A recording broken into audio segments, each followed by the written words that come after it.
group with the topic material Understand the Foundation of SLA or Second Language Acquisition. The first material is going to be presented by me. My name is Catherine Rohmaya Chapa. Student number is A1B2199095.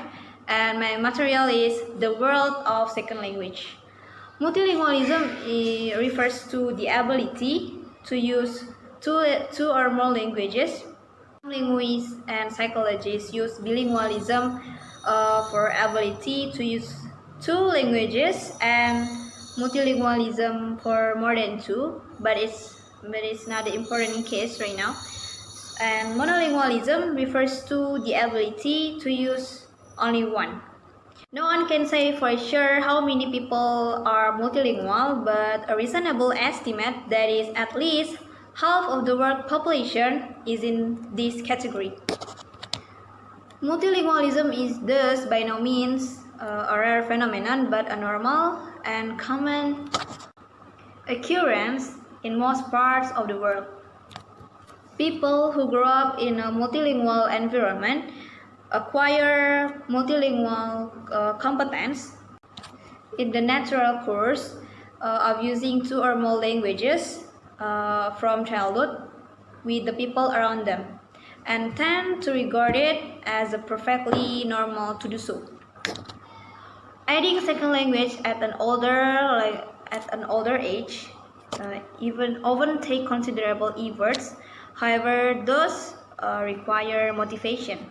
This motivation may arise from a variety of conditions, including the following. First, invasion or conquest of one's country by speakers of another language. Next, a need to contact speakers of other languages in economic or other specific domains. Third, immigration to a country where use of a language other than one's first language is required. Next, adoption of religions, beliefs, and practices which involve use of another language. Next, a need or to pursue educational experiences where access requires proficiency in another language. Next, a desire for occupational or social advancement which is furthered by knowledge of another language. And the last, an interest in knowing more about peoples of other cultures and having access to their technologies or literatures. So guys, that's all material for me, and the next presenter can be reached. My name is Rafika Dianing Tias. My student number is A1B2199106. I will continue. The next matter is about the nature of language learning. Language learning is an active process that begins at the birth and continues throughout life, so the children can learn with the interaction and stimulation. The nature of language: by the age of 6 months, an infant has produced all of the vowel sounds and most of the consonant sounds of many languages in the world. Before they are 3 years old, master most of the distinctive sounds of their first language and have an awareness of basic discard patterns. By the age of 5 or 6, they can control most of grammar patterns. Children learn language by imitations.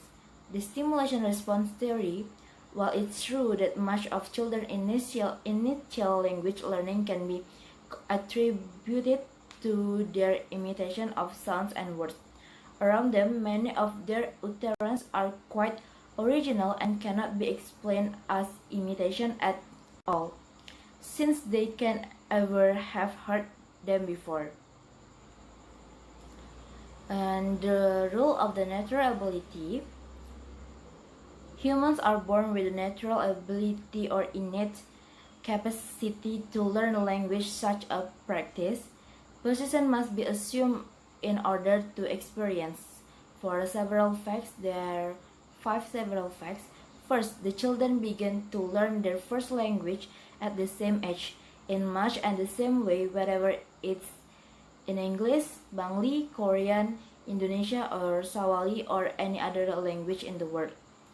The second one, children master the basic phonological and grammatical operation in their first language by the age of about 5 or 6.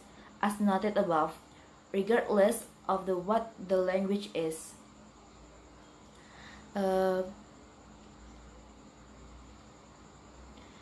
third one, children can understand and create novel utterances. They are not limited to repeating what they have heard, and indeed the utterances that children produce are often systematically different from those of the adults around them.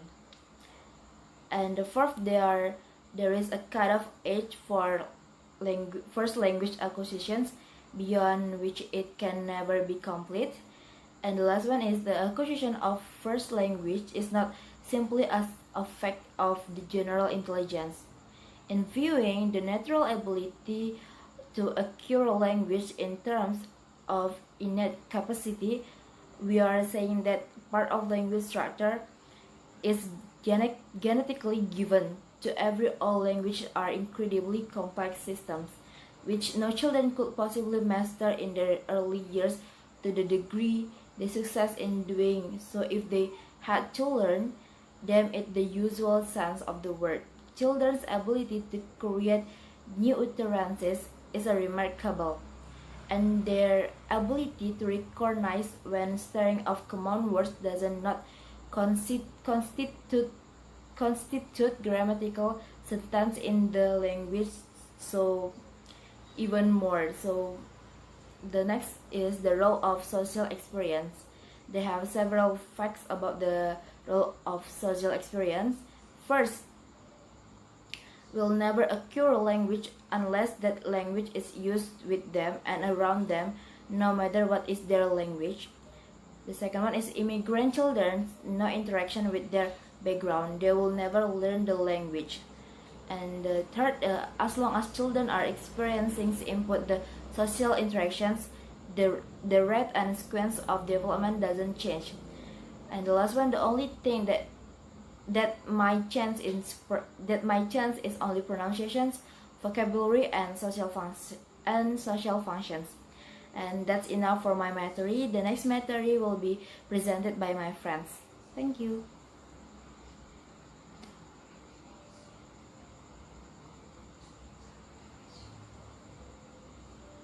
Assalamualaikum warahmatullahi wabarakatuh. My name is Zaitun Putri Catur Lestari. My student number is A1B219093. So I will explain about L1 and L2 learning. This brief comparison of mother tongue and second language learning is divided into 3 steps. The first is the initial stage, which is believed by many linguists and psychologists to include a fundamental knowledge of the structure and principles of language present in the head of the learner at the beginning of the acquisition of mother tongue and second language. The second phase, the intermediate country, covers a stage of basic language development. This includes the change in maturity that occur in what I call child grammar, and the sequence of development of the second language, known as learner language. For this stage, we will compare the development process of mother tongue and second language, then compare which conditions are required or which facilitate language learning. The third is the final stage, which is the result of learning the mother tongue and second language.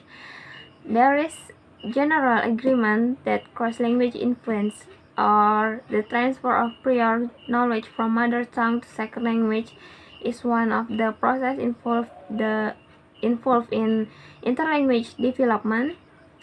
The two main types of transfers that take place are positive transfer and negative transfers. Positive transfer is when the structure or rules of the mother tongue are used in the pronunciation of the second language and they're used in appropriate or correct in the second language. And the negative transfer or interference is when the structure of rules of the mother tongue are used in the pronunciation of the second language and they're used incorrect and considered error. Okay, that's all from me. Thank you.